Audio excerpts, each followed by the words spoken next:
Hello. In different setting today, I want to upload as soon as possible with two of the latest releases that I would like to discuss about. As you can see, the background is full of boxes because I'm living this way. Still have to assemble furniture. Maybe I will do an apartment tour of my rented apartment soon. I don't know. It's something that is out of topic, let's say, not aligned with my content. So let's see how it goes. But let's focus on two palettes I would like to talk about. I'm referring to this nice Instagram account, glamjunkies.com, that is about makeup news in Germany, besides the traditional ones that I always mention. So today I want to give credit to this Instagram page, and you will find the link to this page in my description box for the credit. But let's discuss this new eyeshadow palette by Lancôme. It's called Idôle Café Crush Maxi palette for Sheikha Dalei. I don't know this woman. I will focus on the palette itself. I was attracted by it as soon as I saw the previews, but then I started to reason, and I would like to share my reasoning with you. Nobody talked about this, but you can definitely see the Pantone color of the year, Mocha Mousse.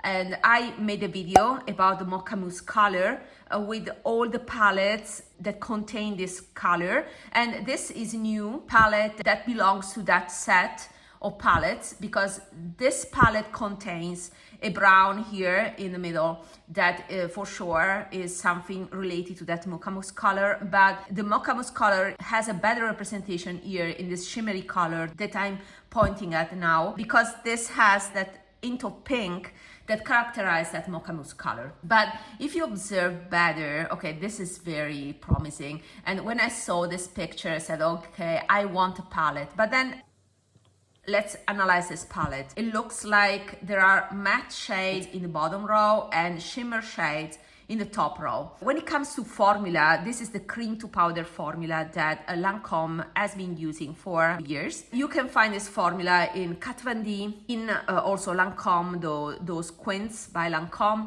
Pat McGrath quints, or Kiko Milano. Kiko Milano is releasing eyeshadows all in this formula that is cream to powder. It's made in Italy. It's not hard gelée. This is squishy, so it's more creamy. But it's very popular because it's not powdery. I personally do not like it too much. I think that, at least for my preference, I prefer more powderiness, because that helps with blendability. And also, for me, for my taste, the shimmers tend to have that infamous scaly effect that I don't like. I've seen some tutorials with this palette and I see textured lid. I don't like it. I like texture in a different way. I like kind of a mesh with scattered glitters more. Something that, for example, a art gelée formula can give you, but this goes on smoothly like a metallic foil and gives that scaly effect. Go check demo videos about this palette. There are plenty now, either on Instagram or YouTube, and I think you will see what I saw. It's partly because of the formula, but there are some eyeshadows that are shimmery in this formula that I like. For example, a Holiday Quint by Pat McGrath has a shimmery shade that creates more of a mesh. Is in this formula, but it's not metallic. It has more of a glittery finish. So it's not that I don't like any shimmer eyeshadow in this formula. Is that these, from the tutorials that I've seen, are straight metallic without any sparkle shimmer that would make it more interesting for me. And I don't like the colors either. If we reflect on these shimmers on the top, we see a shimmery champagne that we have many times over. I mean, in real life, is a champagne. Here there's a little bit of desaturation. I wish it was a taupe. A taupe would have been more interesting, a light taupe, but this is a straight champagne. And would you distinguish this color here from this other color that I'm pointing at now with the mouse? These are two colors that will look identical on the eyes. Then we have a light pink, looks like, do you remember Pink Champagne by Anastasia Beverly Hills? Yeah, that is the vibe that I get. This is a light shimmery shade that I bet you won't distinguish, although they look so different in the pen, you won't distinguish from the previous one. These are all light shimmer, the ones on your skin that has some certain degree of pink, especially if you are a cooler skin person, then they will look the same. Then we have the classic antique gold. I have this color in my collection. And then we have the mocha mousse. To be honest, if you want to buy this palette because of this shade, go for the SISLEY one. It's much more refined. Of course, this is more metallic. That SISLEY one is more satiny, but it's the upgraded version, is the classy thing. If you want to know more about SISLEY eyeshadow, I have a video where I swatched a bunch. I still have to do a video about all my SISLEY eyeshadows. I will do it, it's on my list. I need to organize my collection in this new apartment before talking extensively on my experience with these eyeshadows. But I would say go for the SISLEY one. I know it costs as much as the palette, but if you want to be trendy and you want this color, I think there are better implementations in a much more refined formula compared to this. Unless you like this formula. For example, my friend Mariam loves this formula. So it's a matter of personal preference. This is my channel and I will share with you what is my taste personally, what I would wear. And I see that fish. When I have this formula in the metallic finish, like these ones are, I see too much scaly effect on my lids and I don't like it. If you have the same problem of textured eyelids and you want something smooth and you still want to use shimmer eyeshadow, go for a more delicate version of a shimmer eyeshadow that can be a satin. And we discussed about this, and then this is a pink that would look like eye irritation on your lids if you are fair. I think at least they could have switched this light color, this cream color here with something else. In the bottom row, you have a quad that is orange. So the first quad on the bottom left is an orange quad, is an orange neutral quad. On my fair, neutral linen cool skin, I have that many shades turn orange. If you have the same problem, skip these. I hate when people say, oh, these are neutrals that will work with any skin tone. It is not true. You are missing the undertones. On my skin, this will be straight orange, and that's the reason why I have to stay away from Natasha Denona, for example. Natasha Denona is another brand that is focused on these warm tone skins.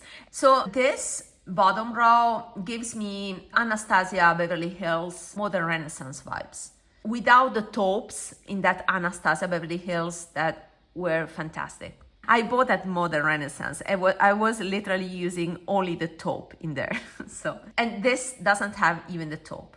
So as a target skin tone, that in my opinion is a medium warm skin tone, that would be amazing. If you are lucky to have that skin tone, you will rock this palette. Then I would say go for it. But it's totally not the color for me. Not to talk about these two colors that are aging on me. I don't like this color, especially this one. There's no way I'm gonna use this color. Maybe if you have blue eyes, then this would be nice. I will blend this with a brown on top to, mute it down this berry color. And then this one, this color, to be honest, is something that interests me, but I would like a certain degree of desaturation. I noticed that in real life it's more saturated, it's more vivid than I wish it was.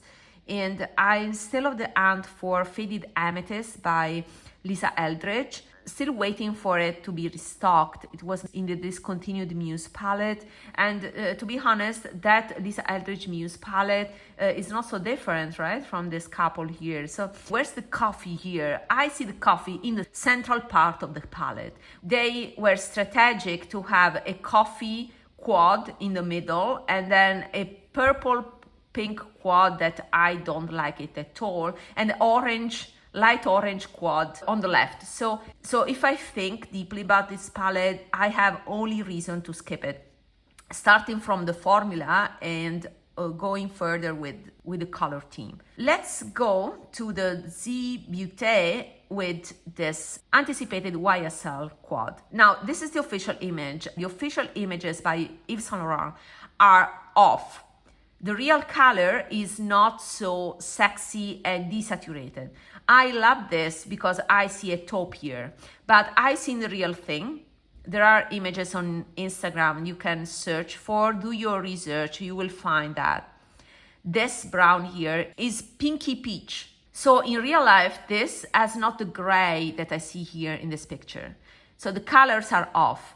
And if I reflect, I still do not have a YSL quad. I decluttered the 2 quads that I purchased in the beginning. And I did not purchase others because of the orange factor. I end up not using the things that turn orange on me. And the risk for this palette is there when it comes to this shade. This other shade, the white one, it's like many others I have. To be honest, what I truly like from Yves Saint Laurent is the matte formula. This can be classified also as cream to powder, but more finely milled, a little bit more powdery. It's one of my favorite Western formulas. I love the mattes because they are very blurring. We have 2 mattes here. One we talked about and I said the color is off in my opinion. This other one is a dark olive. Now, if I want to be honest with myself, there's no way I'm gonna use this matte olive all over my lid. It would be too dark. So realistically, I would use it as a liner. But I have already olive liners. So I have already 2 colors I'm skeptical about. This is phenomenal, but it's too dark to be used for me all over. And I get that I always build the quad with a shimmery shade for the inner corner, then is a crease shade, this is the deepening up shade, and this is your fancy shade that you can put all over your lid. It's a shimmery one. But for the way I'm doing my makeup, right now I'm all about one and done.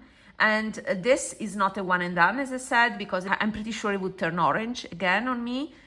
This is not a one and done because it's too dark, so I don't see the way to structure a look in the way I'm doing my makeup right now. This is a funny shade, it's a nice shade, but again, it would be dark, too dark to be all over my lid. So it would be, again, a nice shimmery liner. So I love this color story, but I would have liked it to be in real life as it looks in this picture. So with a more desaturated array of colors. I've seen the thing in real life and it's more saturated, so it has less gray than it looks here.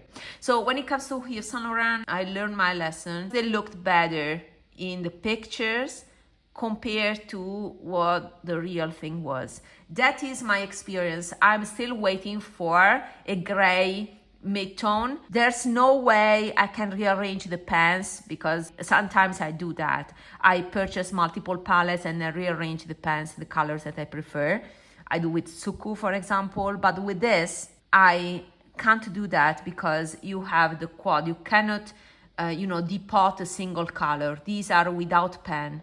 So you have to like the 4 colors. And to be honest, had this been a taupe, I would have purchased it right away. I don't want to say that I will skip it. What I will do is go into a store when it will be available and swatch it. I can do that with the Yves Saint Laurent, and it doesn't look to be a limited edition, so there's no rush to buy this palette. I will wait. It's not a perfect palette for me, so let me know what you think. I wanted to share my thoughts about these palettes because I know you like to know what I think about them. This one is nice, so I want to see him in person. With this one, I'm not even interested in seeing in real life.